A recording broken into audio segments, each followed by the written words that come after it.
Greetings, everybody, and welcome to STL Nonprofit News and our brand new feature, What Do You Know? STL Nonprofit News offers newsletters, a website, and social media, providing those in the St. Louis area with insights and information about our own nonprofit community and professional trends across the nation.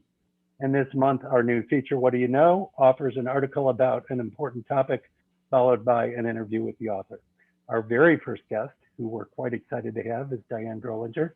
Diane's article is up on our website now, and we'll be talking about that piece today.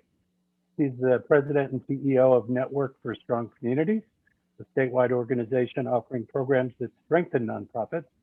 Diane has decades of experience in the community service sector, and she also founded the Drollinger Group, a successful consulting practice, providing strategic services for nonprofits and charitable giving counsel for private sector clients.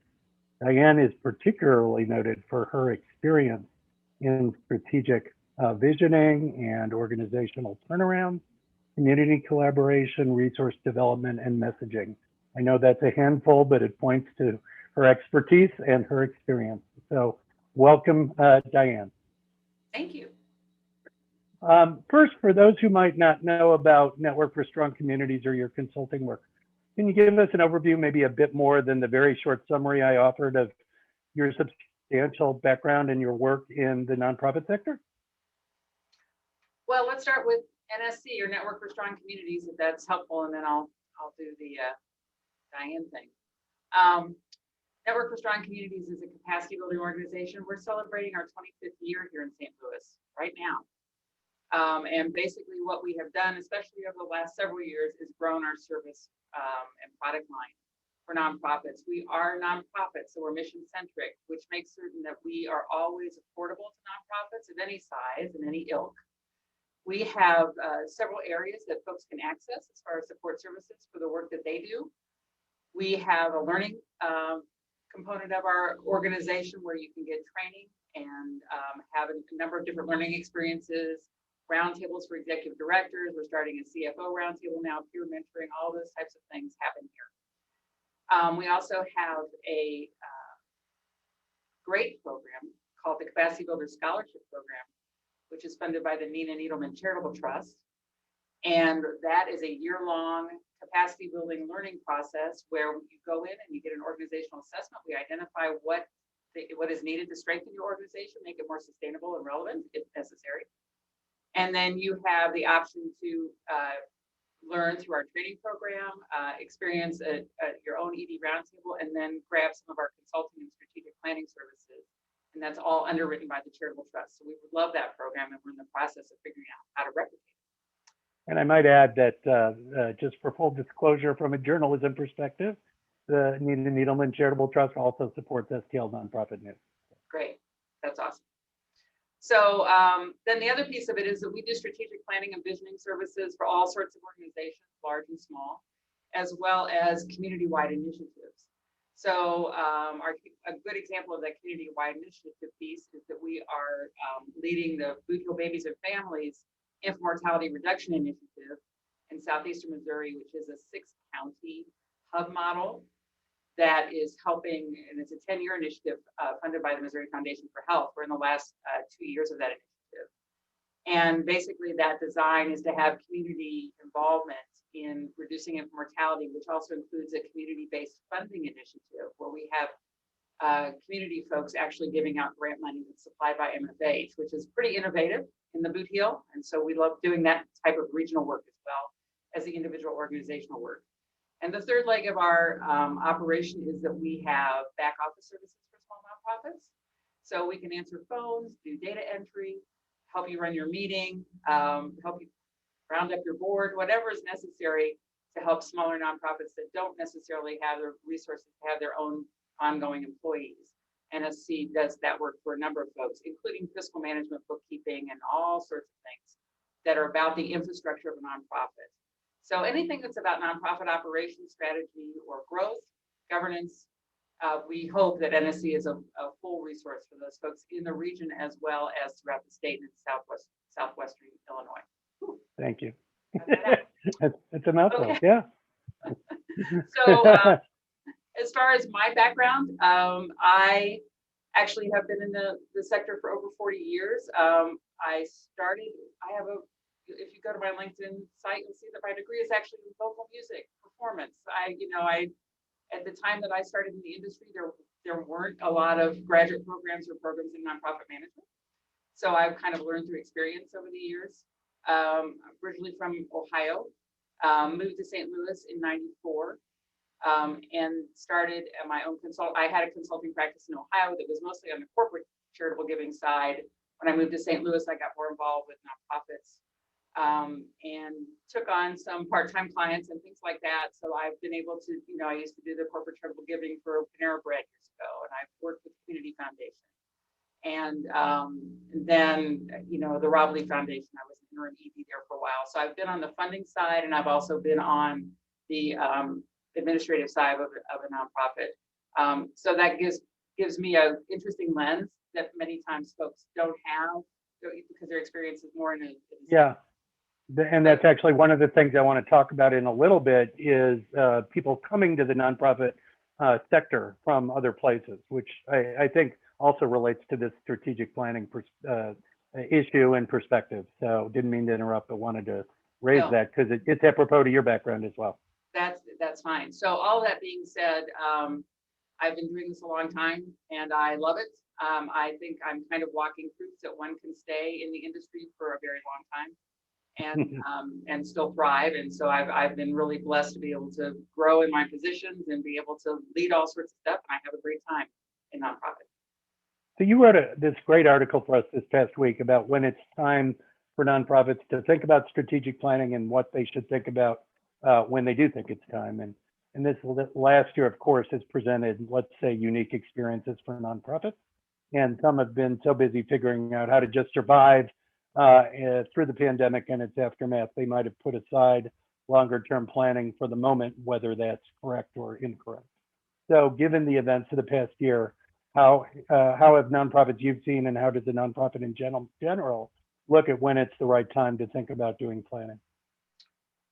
Well, the events of the last year certainly have had an impact. And I think you're right, Larry, the whole idea of just, can we get through this, has been what's been leading nonprofits, especially in the beginning.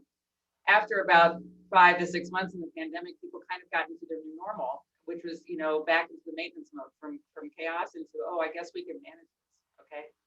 So now that we are seeing vaccines and things coming down the road that are saying, wow, we're going to get through this, but we're going to be chained. The deal is we're kind of all at this juncture of, well, how have we changed? And when you have change, whether it be making your organization more lean, I can also tell you that there are some nonprofits that have thrived through COVID because of increased funding sources for what they're doing. So, are we more lean? Are we thriving? If we have more resources, how do we maintain those resources? How do we stay relevant? And that's the moment where you need strategy to really start to focus into those particular topics to say, are we lean enough that maybe we need to, consider a stronger partnership with another nonprofit?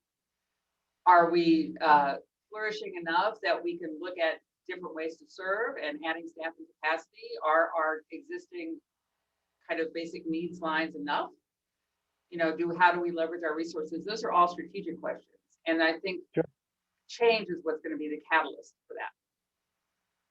So how does the last year and the ever-changing aspects of the world, especially recently, offer hints as to how a nonprofit thinks about planning, both from a substance and a longevity perspective? I mean, from a substance perspective, it seems to me that maybe there have been some, going back to 6th grade English, maybe there have been some context clues, that people have been able to look at and say, well, on the one hand, we are cut back and we've had to survive. But on the other hand, we've learned kind of how to do best practices a little better going forward because we were forced to do so. And then from a longevity perspective, how do they think about whether or not the crisis, plays into how long they should plan? Is it, were they saying before, oh my gosh, 5 years is a common thing, but now, a 2 or 3 year plan is about as far a horizon as we can look at. So both from a substance and timing perspective, kind of how are people looking at that?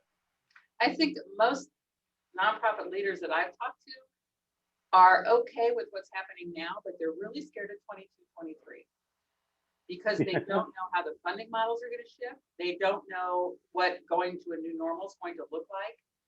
And so the other piece of what you're talking about is there are some things with every nonprofit that are just core services, things that we do well, right? And one of Mhm. the great gifts of, I don't want to say the great gifts of COVID, that sounds horrible, but one of the advantages of this particular situation is that the things that are ancillary got shaved off in a lot of nonprofits. So, you know, something maybe, you know, we're not really specialists, in, you know, that type of programming. Maybe we Sure. need to go back to our home and build that out. So I think, you know, there's just a whole lot of uncertainty, but if you grab what you know you do well, go back to your mission, your central mission and say, okay, you know, many nonprofits over the years start to add programs because there are funding streams, right? And so when those funding streams adjust and the program goes away, they're not sustainable. So to really figure out what your organization does that you can hold on to and then build gently from that in a sustainable fashion is what's going to be important going forward, I think, for everybody. And we all kind of went, whoa, you know, can't do business as usual going forward. As far as the horizon for strategic planning, I've never been a big fan of long strategic plans. 5 to 10 years, Yeah. I go, are you kidding me? You know, because everything changes. It's, you know, Right. funding streams change, donors change. You know, look at the transfer of wealth that we're looking with boomers. You know, there's all sorts of things on the horizon. They're Yeah. going to change how we sustain ourselves. You know, Sure. we're nonprofits. A lot of them are going into the earned income stream Right. space that they haven't been before. That's a different revenue stream that they have to learn and know how to grow. And you know, you got to do that for a couple of years before you know how sustainable that is. So Yeah. I'm more of a, you know, 2 to 3 years on the Yeah. outside person because the world shifts. And if you're really going to use your strategy, and many people don't, just saying, Right. but if you're really going to use your strategy, you want something that's going to be that you can hold on to and be nimble while you're moving forward.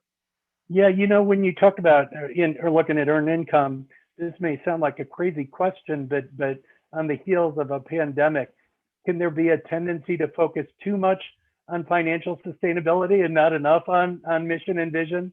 You know, because people are so petrified about where the resources are going to come from. You know, and might there be a tendency to adapt mission and vision and goals, maybe not for the right reasons, but just, you know, so that they can survive. And I know it's a hard mix. It really, really is.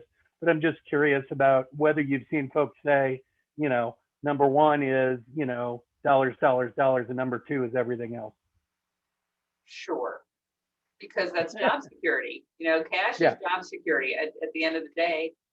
But I have to tell you that as much as I think nonprofits have learned a lot in this, I also think funders have learned a lot. And so to really go back to your mission and then go back to your funding partners and say, so what are you doing going forward? How has this changed?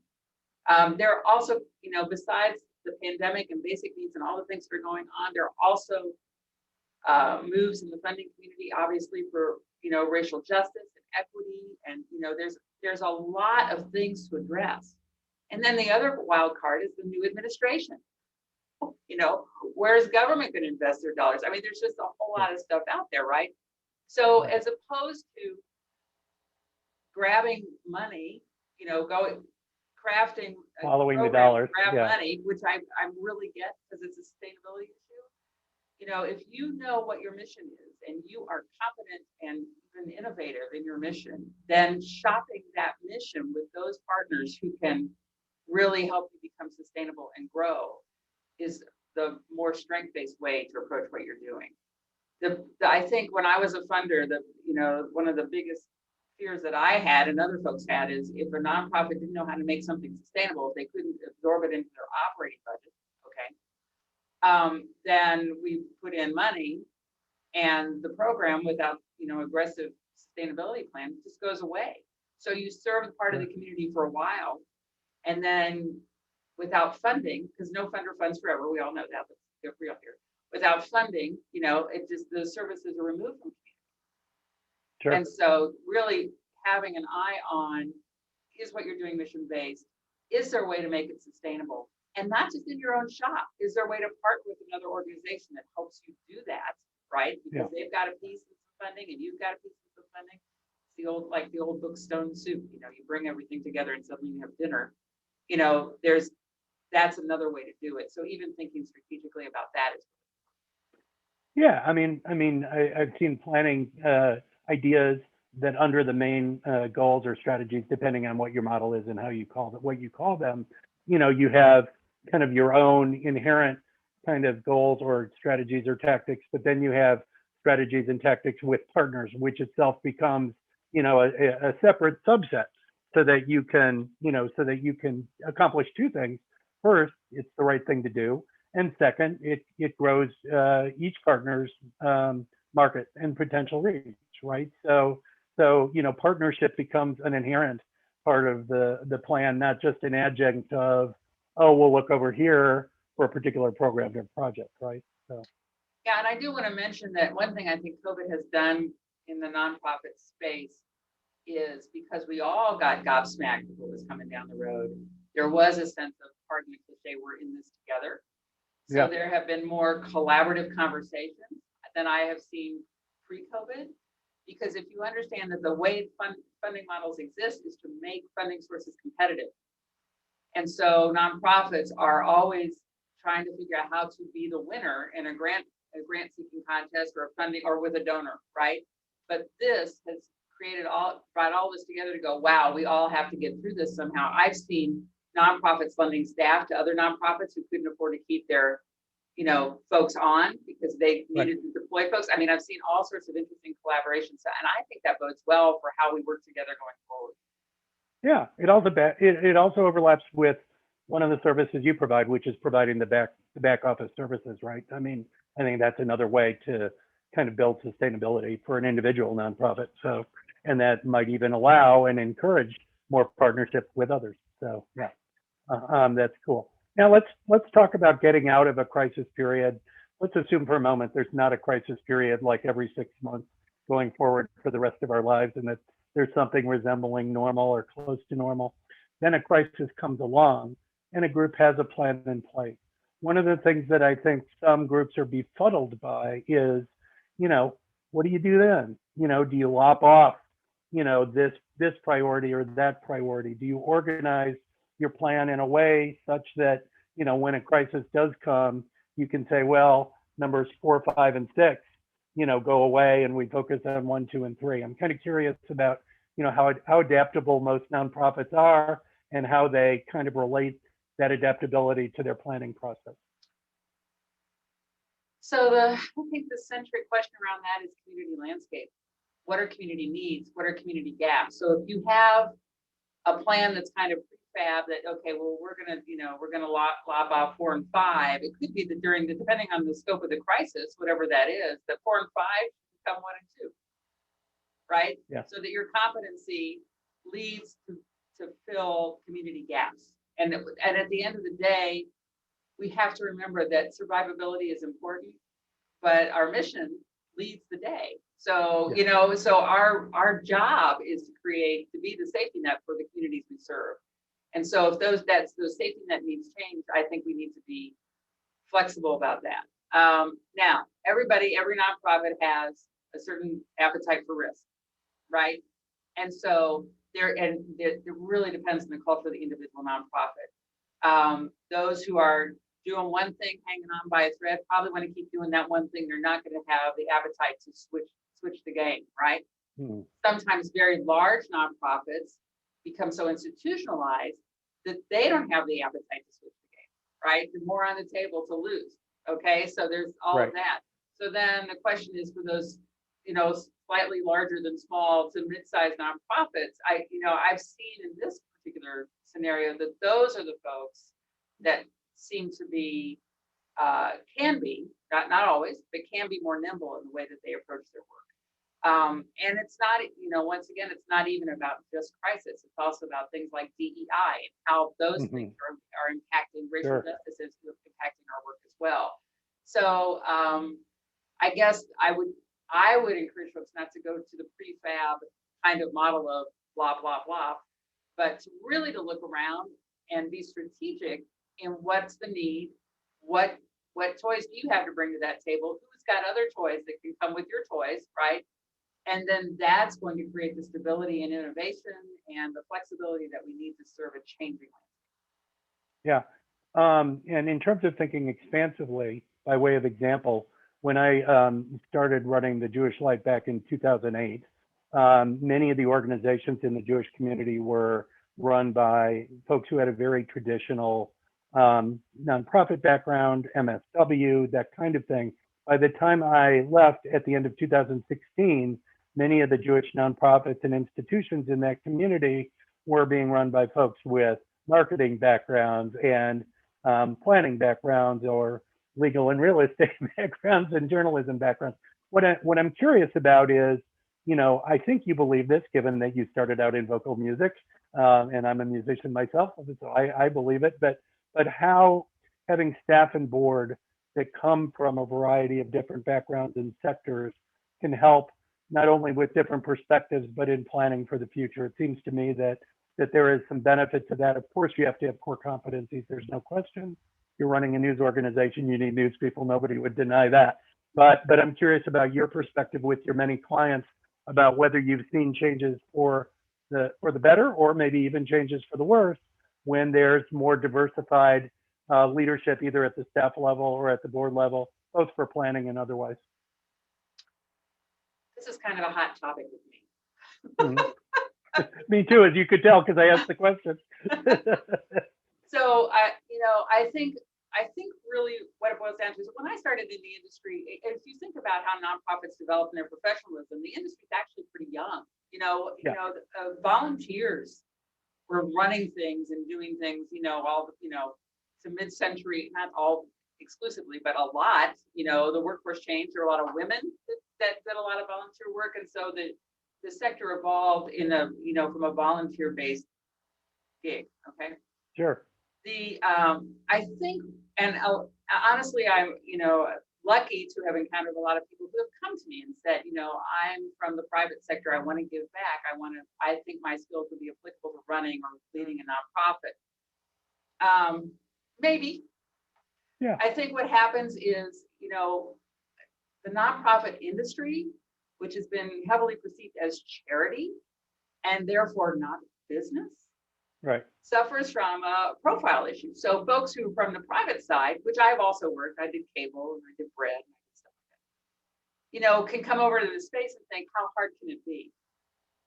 Right. And so that I want people who move from the private sector into the community sector to come in with eyes wide open.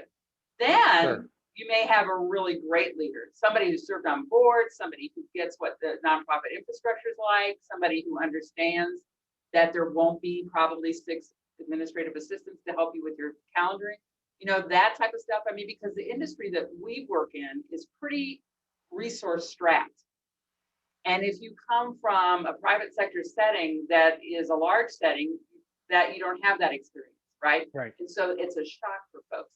That being said, I have seen some people do it beautifully with a great heart for community and commitment, and their business savvy certainly helps stabilize and build operations in a nonprofit. I have seen some people be shocked by the difference in culture and by the resource challenged environment, and not perform as well. So there are all sorts of nuances to this industry that I think you have to know. So if you've got a good background in volunteering and leading and understanding business operations, then bring it on, right? Sure. But chances are, if you're coming to the sector, often I've had people come into my office looking for salaries to measure it with their private sector salaries in the nonprofit. Well, that just doesn't happen right now. Should it? Oh, you betcha, right? Are we businesses? Yes. But think about us as an emerging business culture or a maturing business culture, and not necessarily an established business culture, depending on where you work. And that will be helpful. In fact, we see it in the news where, it's considered inappropriate or evil if somebody who leads a nonprofit makes too much money, right? And I'm not saying that it's not possible that somebody couldn't make too much money, sure, but you know, when with some of these situations, I've said to people, you know, first of all, they're making 20% of what a similar kind of organization, you know, would insist on for leadership, you know, in the for-profit sector, you know, but also, you know, let's look at the size of the organization. Let's look at the challenges of the organization. You know, in terms of apples to apples, we find even those who are relatively highly paid, you know, are still paid less. Now, having said that, there are sectors of our sector like healthcare that resemble more, Right. you know, like the for-profit sector, of course, or sometimes higher education, you know, institutions, you know, to some extent. But yeah, that's absolutely true. It's almost evil to make too much money in our sector. Yeah, and you know, I've had people say to me, well, you know, you chose to serve. You're serving community. Yeah, well, you know, we all would like to serve our families, take care of our families as well. And so, you know, there's you know, I've been involved in, you know, onto the side on some searches where, you know, you have to basically come up with, you know, a comparable package, not comparable, but at least a not embarrassing package for people to be able to have work-life Right. balance, be able to do all the things that because we're competing with the private sector for employees. So all of that is part of the deal. But I think, I hope, and it's my aspiration through our work with NSC, that the business profile of nonprofits as an entity and the complexity of a community-led board as far as decision making goes, which is something other private sector folks typically, unless they're, you know, C-suite and they're dealing with Right. board boards. But all that being said, you know, that we are really valued and recognized for the strong industry that we are and for the gaps that we fill. And that the charity moniker, I don't want to say fades, but isn't a detriment to how people think we do business. Because I'll tell you what, it's hard to run a nonprofit and it is hard to stay in business if you are in this particular space. And we have talented, innovative, wonderful leadership that I believe should be valued for their brains. I mean, I get you know, my socks are knocked off regularly when I run into leaders that I think, holy moly, how are you doing that? So yeah, we're businesses over here. Just mentioning that. We have time for a couple more questions, and you've touched on both of them. One is this notion, and certainly this never happens with you, is the strategic planning that ends up on the shelf and the client doesn't pay attention to it. And Yes. So I was trying to be nice. So talk to me a little bit about what are some of the ways that you think about helping your client shape their plan, so you know that doesn't happen, because even the best plans can end up in that place, and so I'm curious about kind of your perspective on that. We train nonprofits to make their strategic plan centric to every board meeting. Mm-hmm. So that you know, measurable goals and outcomes are tracked through dashboards or whatever their culture is, to get out of the, you know, report out kind of, you know, weedy kind of stuff that happens in board meetings when people aren't thinking strategically, and to make sure that there's always that becomes centric to everything you do. We also train or encourage executive directors and leaders to make the strategic plan centric to staff evaluations, to, you know, their internal staff culture, so that you move from plan to plan to plan and not task to task to task.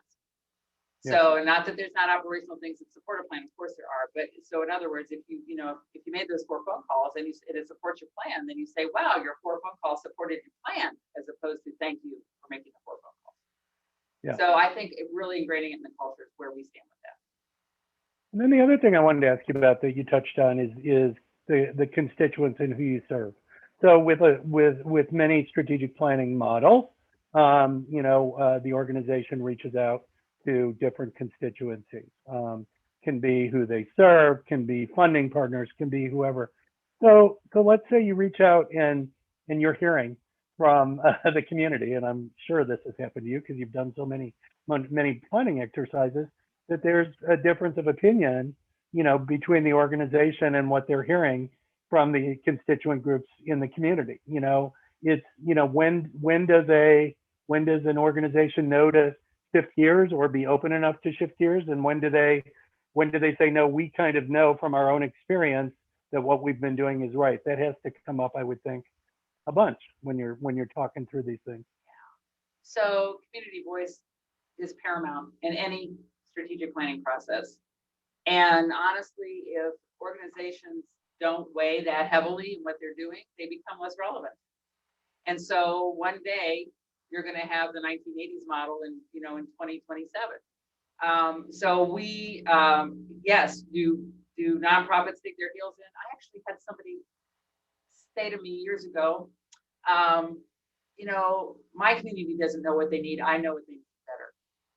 Really? Yeah. Yeah. So we try to reframe those conversations and outlets just so nonprofits can continue to keep a pulse on what the changing needs are. It's a funding issue. It's a sustainability issue. And holy moly, if your mission is to serve your clients to the best of your ability, not knowing what those needs are and adapting to those needs is a huge miss. So we're always an advocate in having that conversation, saying, okay, what's the best practice model? If this is the community need and you are experts in this area, then how do you tweak your wisdom to address what the community is asking for? And then how do you benchmark that so that you know if the product or service that you're giving or the program that you're providing is really making the changes that they're looking for? That's the other piece on the evaluation side. Well, but evaluation data is going to drive the day at the end of the day. Well, and going back, I know I keep going back to your answers, but they're so informative about this discussion, is one area where I find that has really been a disconnect, and you talked about it a little bit, is with funders, right? Is we've had, some foundation funders who have lived with a model, that is very old and not necessarily adapted to where we are today, whether that's because they're still insistent on project funding rather than operational funding, or because they haven't focused on the DEI issues that are currently very important to nonprofits and to the community. So it's not just those nonprofits on the ground that are doing services, it's those that are providing funds as well. So everybody's learning. I can tell you that I've worked with nonprofits in my funding role that had a sense of entitlement and not partnering. Mm-hmm. And so I always encourage nonprofit partners to think about partnering with funders. On the funding side, I think that some of those stair steps between the funding community and the nonprofit community are starting to get shorter, and there are more partnership conversations. I think so. Change doesn't happen overnight. It happens through persistence and courageous conversations and a little bit of risk taking. And actually that's one of the roles that I love in NSC when we do have the opportunity to work with funders about capacity building and funding models, is that because we're outside of, we don't have the risk that a grantee has, right? So, but I think the trick is just to make certain that the conversations, if you've got a good relationship with a funder and you trust each other, make certain that you bring what you know forward, because hopefully you don't have too much fear, and then listen to them about their constraints. That's really, really important because funders have boards. Yeah. And see, we ended up in the place where funding and strategy and program intersect, right? Perfect place for us to kind of look at the elements that go into planning and go into keeping your vision and mission relevant and intact. Diane, we thank you so much for helping us kick off this new series. Is there anything else you'd like to add? Good luck. It's tough out there. It'll get better. It'll get better, but we can just stay the course. We're going to be okay. Yep. And with that, we'll say thank you again, and we'll see you next time with What Do You Know in STL Nonprofit News. Diane, take care. Thank you.